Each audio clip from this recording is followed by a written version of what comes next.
Good morning, monkey puzzlers. What we're doing is our tree analysis.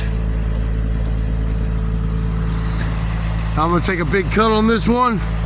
Which way do you think that this tree is gonna fall?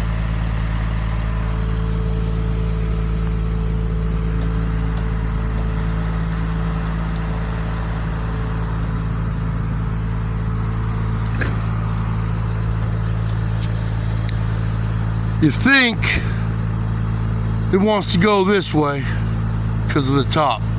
But if you take a look and distribute the weight through the tree, you take a look all the way down.